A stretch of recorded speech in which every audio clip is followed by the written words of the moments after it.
మీరు ఆరోపణ చేస్తున్నది కేంద్ర హోంశాఖ సహాయ మంత్రిపై. అబ్సల్యూట్లీ చెప్తున్నాను. ఆయన A2 అవుతాడు. మీ V6లో ఒకప్పుడు పనిచేసిన సంగప్ప A3 అవుతాడు. సంగప్ప ఇప్పుడు A3 A3 అవుతాడు. ఎందుకు? ఎందుకు అవుతాడు? ఎందుకు అవడు? ఆయన ఆ అమ్మాయిని తీసుకొచ్చి జరిగింది ఏదో జరిగింది. ఆ అమ్మాయి ఆమె తల్లిదండ్రులు వాళ్ళందరినీ బండి సంజయ్ ఇంటికి తీసుకొచ్చి రాజీ కుదర్చడానికి ప్రయత్నం చేసిండు. నిజంగా సంగప్ప ఏం చేయనుండే? పోలీసులకు ఇన్ఫామ్ చేయనుండే. ఇది మైనర్ బాలిక కదా, ఈ మైనర్ బాలిక మీద అత్యాచారం జరిగిన కేసు.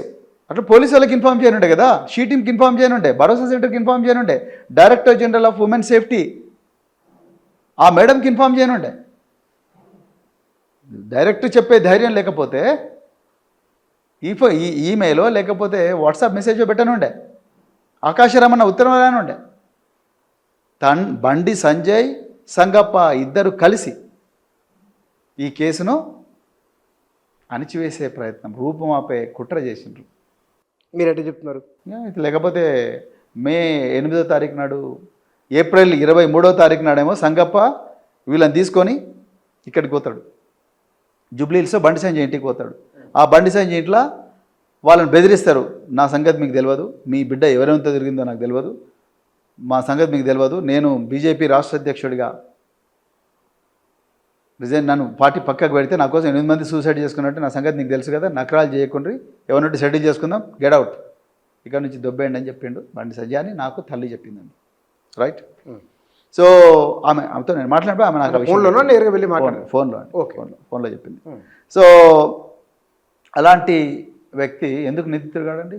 రెండవది, మరి మే 8వ తారీఖు నాడు ఇదే బండి సాయి భగీరథ్ పోయి కరీంనగర్ 2 టౌన్ పోలీస్ స్టేషన్లో కేసు పెడతాడు. ఈ అమ్మాయి నన్ను హనీ ట్రాప్ వేసిందని. తండ్రి తెలియకుండా చేస్తాడానండి? హోంశాఖ సహాయ మంత్రి తెలియకుండా చేస్తాడా? ఈయన ఓంగనే అట్లా ఎఫ్ఐఆర్ అయిపోయింది. ఇమ్మీడియట్గా ఎఫ్ఐఆర్ అయిపోయింది. తప్పుడు సెక్షన్లతో చేసిండ్రు. ఆ ఎఫ్ఐఆర్లో ఎంత ఘోరం అంటే, మీరు ఆ సెక్షన్ 5 308 పెట్టిండ్రు, 308 BNS పెట్టిండ్రు. ఎక్స్టార్షన్ అంట. ఈ అమ్మాయి 5 కోట్లు డిమాండ్ చేసింది. ఈ అమ్మాయి వాళ్ళ కుటుంబం అంతగా, వీళ్ళందరూ మమ్మల్ని చంపుతామని, ఎవరు అమ్మాయి వాళ్ళు వీళ్ళు చంపుతామని, ఏది బండి సంజయ్ కొడుకును ఆ పిల్లగాడు దునాయి చేస్తున్నాడు అందరినీ, మమ్మల్ని చంపుతామని యూనియన్ హోమ్ మినిస్టర్ కొడుకును చంపుతామని చెప్పి నా ప్రాణాలకు ప్రమాదం ఉన్నది అని చెప్పి పెడితే పోలీసు వాళ్ళు అమాయకంగా 308 బుక్ చేసిండ్రు. అంటే దానికి 10 సంవత్సరాల జైలు శిక్ష. ఆ అమ్మాయిని అరెస్ట్ చేస్తే ఇప్పుడు బాధితురాలను జైలుకు పోతుంది.